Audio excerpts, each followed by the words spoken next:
Hello students, welcome to this lecture on derivatives and integration। आज हम लोग बहुत आसान तरीके से डेरिवेटिव्स और इंटीग्रेशन को समझेंगे। ये जो टॉपिक है ये सारे जो मैथमेटिक्स का पार्ट है, चाहे इंजीनियरिंग हो, चाहे आपका साइंस हो, चाहे आपका 11th 12th हो, ये सभी जगह बहुत काम आता है। लेकिन इसका फिजिकल मीनिंग समझने में स्टूडेंट्स को बहुत ज़्यादा दिक्कत आती है। तो हम लोग क्या करेंगे, इस एनिमेशन के थ्रू पूरा समझेंगे कि ये डिफरेंशिएशन और इंटीग्रेशन का मतलब क्या होता है। तो यहाँ पे अगर मैं ध्यान से देखूं तो सामने अगर आप देखो, ये जो है ये फंक्शन ऑफ एक्स का ग्राफ दिया हुआ है। ये फंक्शन ऑफ एक्स कुछ भी हो सकता है। जैसे मान लेते हैं हमारे पास कोई कोई भी फंक्शन क्या होगा बेसिकली, जो जिसमें हम कुछ इनपुट डाल सकते हैं। जैसे अगर मैं एक्स की वैल्यू 1 डाल दूं, 2 डाल दूं, 3 डाल दूं, तो यहाँ पे वाई की वैल्यू आएगी और वाई की वैल्यू जो भी है वही बेसिकली फंक्शन ऑफ एक्स हो जाएगा। तो जैसे अगर मैं X F X is equal to X एक फंक्शन बना सकता हूँ, F X is equal to X square एक फंक्शन बना सकता हूँ। यहाँ पे ये one one and on to वाला कॉन्सेप्ट नहीं यूज कर रहे हैं हम लोग। अभी हम सिंपल बेसिक जो फंक्शन आपने देखे होंगे, जैसे एक्स है, एक्स स्क्वायर है, टेन एक्स है, साइन एक्स है, कोस एक्स है, ये सभी सारे फंक्शन आपने देखे होंगे। ई की पावर एक्स है, लॉग एक्स है, एल एन एक्स है, तो ऐसे बहुत सारे फंक्शन आपने देखे होंगे। तो ये जो डेरिवेटिव्स होते हैं इन्हीं की हम लोग देखेंगे। जैसे अगर मान लेते हैं कोई भी फंक्शन है, जैसे इस केस में आपको दिख रहा है कि यहाँ पे कोई फंक्शन दे रखा है, ये एफ ऑफ एक्स, और ये जो फंक्शन है ये इस तरीके का फंक्शन दे रखा है एफ ऑफ एक्स। तो अगर मैं यहाँ पे इस नीचे वाले ग्राफ में ध्यान से देखूं तो ये क्या बता रहा है, ये एफ डैश एक्स बता रहा है। एफ डैश एक्स मतलब differentiation of X with respect to differentiation of F of X with respect to X. तो D by D X of क्या बता रहा है, एफ ऑफ एक्स। ठीक है, तो D by D X of F of x. तो basically अगर मान लेते हैं जैसे ये फंक्शन होता आपका, ये फंक्शन इस तरीके का दिया हुआ है, तो आप देख सकते हैं यहाँ पे अगर मैं कोई टेंजेंट ड्रॉ कर देता हूँ, किसी पॉइंट को आगे बढ़ाऊँ, तो देखिए यहाँ पे धीमे धीमे धीमे धीमे जैसे जैसे मैं आगे बढ़ रहा हूँ इस कर्व में, तो देखिए यहाँ पे जो टेंजेंट की स्लोप है, जैसे मैं यहाँ पे बात करूँ तो यहाँ पे जो स्लोप है ये बेसिकली क्या होगी, ये थीटा जैसे अगर मैं देखें तो यहाँ पे जो थीटा है वो 90 से ज़्यादा है और 180 से कम है। तो जब थीटा 90 से ज़्यादा है और 180 से कम है तो आपको पता है टेन थीटा क्या होता है, नेगेटिव होता है। क्योंकि हमको पता है यहाँ पे सभी सारे पॉजिटिव होते हैं, सारे ट्रिग्नोमेट्रिक फंक्शंस की वैल्यू पॉजिटिव होती है। इधर अगर मैं सेकंड क्वाड्रेंट में देखूं तो सेकंड क्वाड्रेंट में केवल साइन और कोसेक आपका पॉजिटिव होता है। इधर मेरे को पता है टेन और कॉट पॉजिटिव होता है, और इधर मेरे को पता है कॉस और सेक पॉजिटिव होता है ना। तो बेसिकली जब मैं यहाँ पे इस पॉइंट पे पहुंच रहा हूँ, तो इस पॉइंट पे अगर मैं टेंजेंट खींच रहा हूँ एफ ऑफ एक्स की कर्व, तो यहाँ पे ये जो टेंजेंट है, इस टेंजेंट की जो स्लोप है, अगर मैं थीटा देखूं तो थीटा मान लेते हैं 120 डिग्री होता है। तो टेन 120 डिग्री आपको पता है, ये टेन 120 डिग्री नेगेटिव में आएगा। क्यों? क्योंकि ये कौन से क्वाड्रेंट में आ गया, आपका सेकंड क्वाड्रेंट में। तो सेकंड क्वाड्रेंट में टेन 180 120 क्या होगा, नेगेटिव होगा। आप इसकी वैल्यू भी निकाल सकते हैं, ये कितना होगा, टेन 180 माइनस 60। तो यहाँ से अगर मैं देखूं तो ये हो जाएगा माइनस 1060, और 1060 वैल्यू होती है √3, तो माइनस √3 आ गया। तो यहाँ पे अगर मैं देखूं तो यहाँ पे वैल्यू कैसी आ रही है, नेगेटिव आ रही है। इसीलिए ये अगर कर्व देखा जाए, ये एफ डैश एक्स जो है, ये डी, अगर मैं D of F of X divided by D X लिखता हूं, तो ये सेम है as that of F dash X. तो मतलब इसका ये जो फंक्शन है, इसका डिफरेंशिएशन का मैंने कर्व यहाँ पे बनाया है।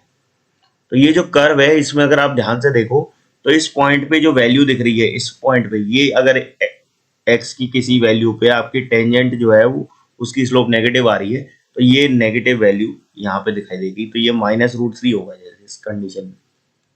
फॉर एग्जाम्पल अगर मैं और देखूं, आगे आगे बढ़ाता हूँ, अगर मैं यहाँ पे बीच में आ जाता हूँ, देखिए यहाँ पे ये बीच में, तो यहाँ पे वैल्यू देखिए, यहाँ पे ये एफ डैश एक्स की नेगेटिव आ रही है। क्या यहाँ पे नेगेटिव आ रही है? यस, नेगेटिव आ रही है। इसकी स्लोप क्या होगी, नेगेटिव होगी। आप डायरेक्टली ऐसे भी समझ सकते हो, जैसे मैं यहाँ पे आपको बताने की कोशिश करूँ तो बेसिकली क्या होगा कि जैसे अगर मान लेते हैं आपके पास कोई भी लाइन है इस तरीके से, ये कोई लाइन है, ये आपका थीटा एंगल है from the positive x axis.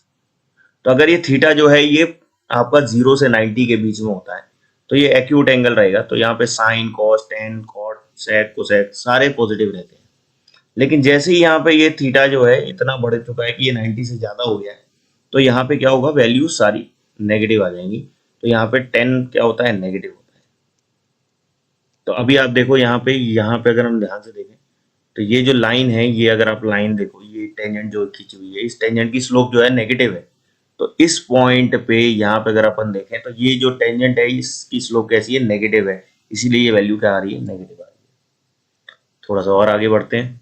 अगर मान लेते हैं मैं यहाँ पे कहीं बीच में पहुंच जाता हूँ, तो यहाँ पे देखिए ध्यान से, तो ये टेंजेंट जो है पैरेलल टू एक्स एक्सिस हो गई। तो यहाँ पे एंगल कितना बन रहा है, 0 डिग्री बन रहा है एक्स एक्सिस के साथ, पॉजिटिव एक्स एक्सिस के साथ। इसीलिए यहाँ पे टेन जीरो की वैल्यू कितनी होगी, 0। अगर ये टेन जीरो की वैल्यू 0 हो गई तो यहाँ पे मतलब क्या समझ में आया आपको, कि यहाँ पे इसकी वैल्यू क्या होनी चाहिए, 0 होनी चाहिए। ये दिख भी रहा है आपको। इसी तरीके से यहाँ पे अगर मैं देखूँ इस लाइन को और इधर लेफ्ट साइड लेके जाता हूँ, तो देखिए अगेन यहाँ पे टेंजेंट की स्लोप कैसी होती जा रही है, नेगेटिव नेगेटिव। और यहाँ पे देखिए ये मैक्सिमम, और फिर उसके बाद ये इस तरीके से नेगेटिव चलते हुए फाइनली इस तरीके से। और अगर मैं यहाँ पे देखूँ, यहाँ पे देखिए यहाँ टेंजेंट की स्लोप 0 है, तो ये 0 वैल्यू दिख रही है। समझ में आया आपको? तो आपको इस कर्व से क्या समझ में आया? आपको इस कर्व से ये समझ में आया कि जो भी टेंजेंट आप खींचते हैं एफ ऑफ एक्स के कर्व पे, उस टेंजेंट की जो भी स्लोप है वो कैसे पता चलती है, derivative of F with respect to X, या फिर differentiation of F with respect to X से पता चलती है। होप ये आपको समझ में आ गया होगा पूरा। इसके लिए मैं और भी कर्व बना सकता था और दिखा देते हैं। जैसे अगर मैं यहाँ पे बात करूं, जैसे अगर मैं यहाँ पे देख लेता हूँ दूसरा, यहाँ पे देखिए ये जो कर्व है ये बनाया जा सकता है। ये कुछ कर्व आपको देखने को मिल रहा है। तो आप अगेन यहाँ पे अगर मैं टेंजेंट खींचूंगा, तो टेंजेंट देखिए, टेंजेंट की स्लोप पहले देखिए कैसी है, पॉजिटिव है, पॉजिटिव है, पॉजिटिव है। फिर उसके बाद ये 0 हो गई। देखिए 0 हो गई। यहाँ पे देखिए ये जो है ये 0 हो रही है, और ये भी यहाँ पे इसकी स्लोप कितनी है, 0 हो गई। और फिर उसके बाद अगर हम आगे बढ़ें, तो बेसिकली जब हम इसको और आगे बढ़ाएंगे बढ़ाएंगे बढ़ाएंगे बढ़ाएंगे बढ़ाएंगे बढ़ाएंगे बढ़ाएंगे, तो ये फिर अगेन ये नेगेटिव हो गई। फिर मैक्सिमम नहीं, फिर उसके बाद ये वैल्यू फिर अगेन 0 हो गई, 0 चली, 0 चली, 0 चली। फिर उसके बाद अगेन पॉजिटिव होती चली, होती चलेगी, होती चलेगी। फिर उसके बाद अगेन ये स्लोप कितनी है, 0 है, 0 है, 0 है, 0 है। फिर उसके बाद ये नेगेटिव है, ये नेगेटिव चलती गई, चलती गई, चलती गई।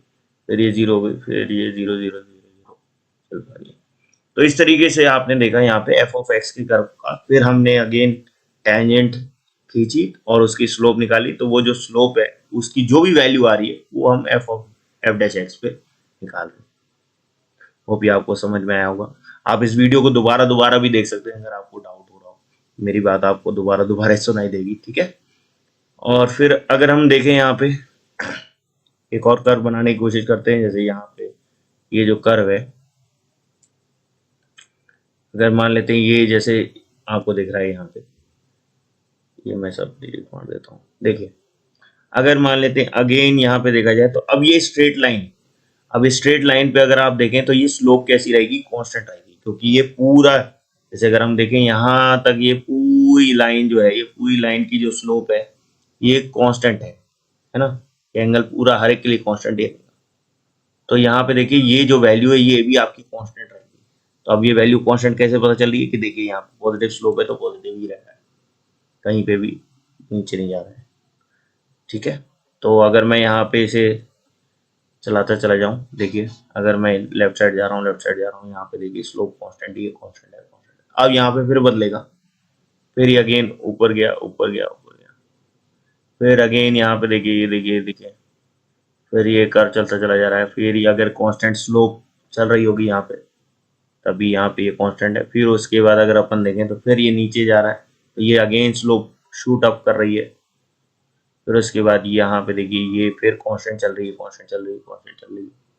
और फिर उसके बाद अगर हम यहाँ से देखें तो अगेन फिर ये नेगेटिव हो रही है, नेगेटिव हो रही है, फिर नेगेटिव हो रही है। फिर उसके बाद ये इस तरीके से चल रही है, ये अगेन फिर पॉजिटिव हो गई, पॉजिटिव हो गई, इस तरीके से चल रही है ना, इस तरीके से चल रही है। ऐसे ही अगर मैं यहाँ पे देखता, ये जैसे अगर मैं एक कर्व है, इसको पूरे को कर्व को मैं रब कर देता हूँ और एक स्ट्रेट लाइन बनाने की कोशिश करूँ। देखो ये लाइन है, तो इसकी इसकी अगर हम स्लोप देखें तो इसकी स्लोप कितनी होगी, 0, क्योंकि ये यहाँ पे एंगल कितना बना रहा है, 0 डिग्री। थीटा कितना है, 0 डिग्री। तो यहाँ पे अगर मैं टेन 0 लूंगा तो ये m की वैल्यू कितनी आएगी, टेन 0 0 डिग्री आ जाएगा। और यहाँ पे देखिए ये एफ डैश एक्स का मतलब क्या है, D Y by D X, D of F of X divided by D X. तो इसकी स्लोप क्या रहेगी, 0 रहेगी।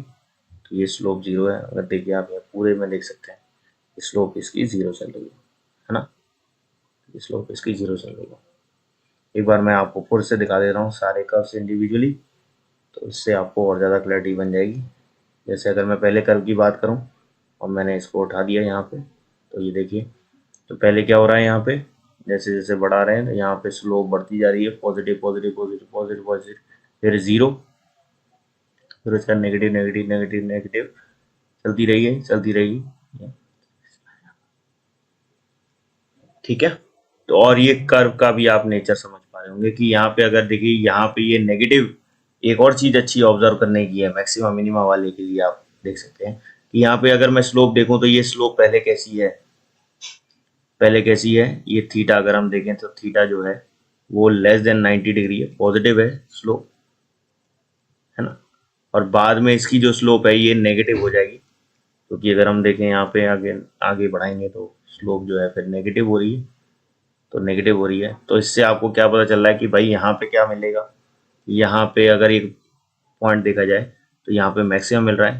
तो आप ऐसे भी लिखते हैं कि इसका अगर डेरिवेटिव का साइन जो है, या अगर हम देखें इसकी स्लोप चेंज होती है, स्लोप चेंज होती है पॉजिटिव टू नेगेटिव, तो यहाँ पे आप मैक्सिमा ऑब्टेन करते हैं उस पॉइंट पे।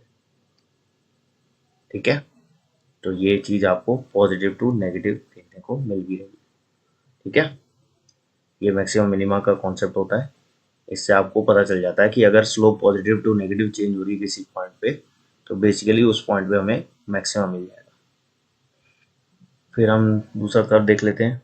जैसे अगर मैं बात करूं, यहाँ पे बता देते हैं, ये अगर हम देखें तो यहाँ पे अगर अपन देखें तो फिर इनिशियल से स्टार्ट करते हैं। ये देखिए, ये अगर कोई कर्व है इस तरीके से शूट कर रहा है, तो अगर अगेन मैं देखूं यहाँ पे देखिए स्लोप अगेन पॉजिटिव हो रही है, फिर उसके बाद ये कांस्टेंट हो गई, फिर उसके बाद ये नेगेटिव हो रही है, इस तरीके से स्लोप फिर अगेन 0 हो गई। अब इस पे चलते हैं जरा हम। अगर मान लेते हैं ये कर्व इस तरीके से दिया है, तो ये कांस्टेंट स्लोप है, पॉजिटिव स्लोप है, तो यहाँ पे देखिए ये वैल्यू कैसी रहेगी, इसकी स्लोप जो है वो हमेशा पॉजिटिव रहेगी, तो ये एफ डैश एक्स की वैल्यू पॉजिटिव रहेगी। फिर अगर हम इसकी बात कर लेते हैं, इसको रब कर देते हैं, इसको ये लाइन है तो इसकी भी स्लोप कितनी रहेगी, 0 रहेगी। होप ये डिफरेंशिएशन का प्रैक्टिकल मीनिंग आपको इस लेक्चर में क्लियर हुआ होगा।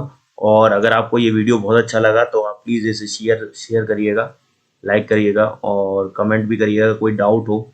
और मुझे एक क्वेश्चन का उत्तर भी निकाल के बताइएगा कमेंट बॉक्स में कि अगर मैं मान लेते हैं F of X X cube